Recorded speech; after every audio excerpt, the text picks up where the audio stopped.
In this example, I'm going to be showing you how the smooth preview work inside Maya. Okay, so let's create a cube.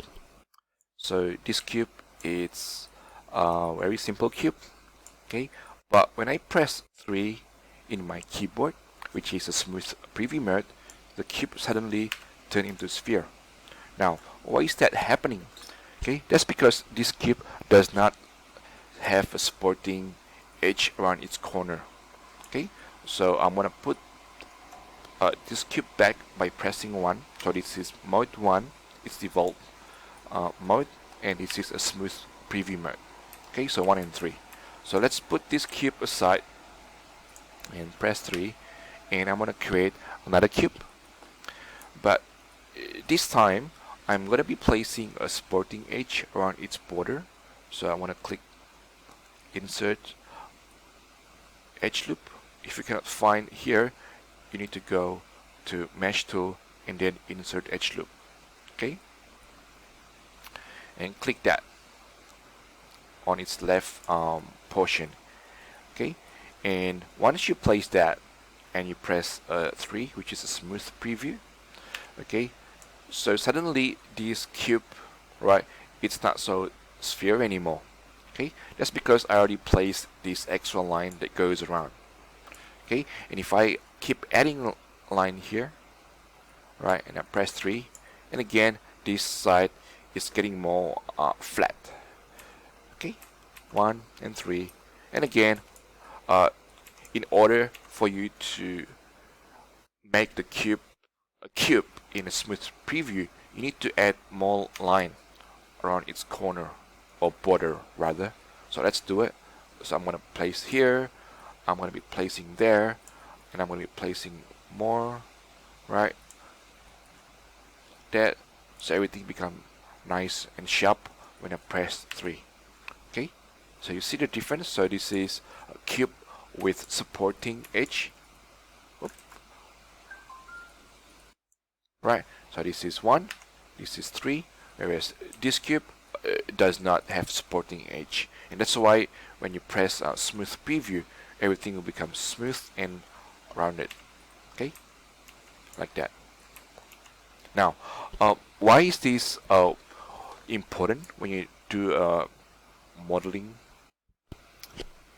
Well, if you look at this kitchen, right, you see like there is a lot of object that is smooth. Like for example, the apple here, like it need to be rendered pretty smooth, right? And also the doorknob, and maybe this sink area, right? And the kettle, and so on and so on. Okay, now I'm gonna open up my outliner, and I'm gonna hide this one, hide that one, and show you the doorknob that I did. Okay, so I already put some light, and this is the doorknob that I did. So if I press 1, right, and you render this knob, okay, like that.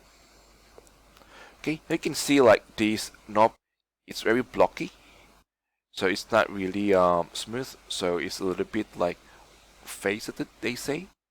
Okay, that's because like this is not set in smooth preview. Okay, so if you want your object to be rendered nice and smooth, you need to press 3. Okay, so once I press 3, right, as you can see, like it tends to be a little bit more smoother. And if I render again, maybe I should save this one first, then render. You see like this object become much smoother. Okay, so this is after, and that is before. Okay, so there are some objects that need to be rendered using a smooth preview mode. Okay, like for example, again, like the apple, the knob, the plate maybe, and so on and so on. Okay, things like the floor, right, there's not much difference when you actually press 1 and 3. So maybe when you render, you just need to leave it as mode 1. Okay, so not every object need to be rendered using mode 3. Okay, now going back to this doorknob, right, if you look at the shape, okay, between mode 1 and mode 3, you can see like it start losing its default shape. Okay, so this corner at the bottom like become very round, and also like around this area becomes quite round. Okay, so whenever you deal with smooth preview mode, okay, you need to have the sporting edge. Okay, so if you want to keep this like sharp corner for this doorknob, okay, you need to have another edge around its surrounding. Okay, otherwise like things will become too smooth in my opinion.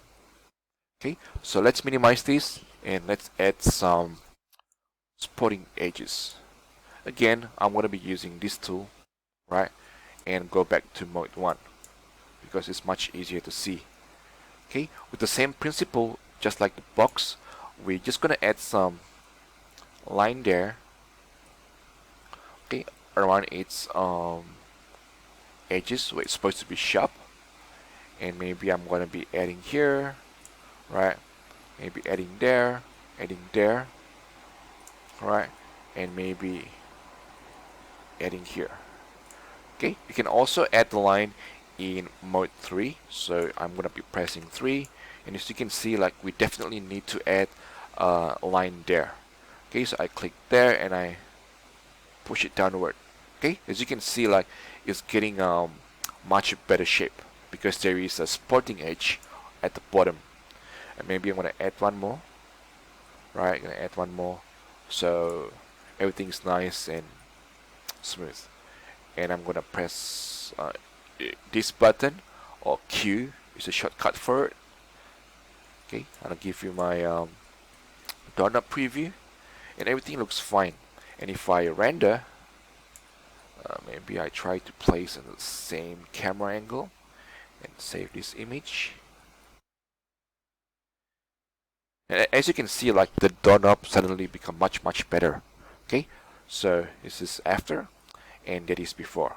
Okay, so just by adding an extra edge around its surrounding, the shape is getting much better. Okay, so that's something that you should keep in mind when you're modeling a smooth object, or if you're going to render the object in a smooth preview mode, which I'm sure you will.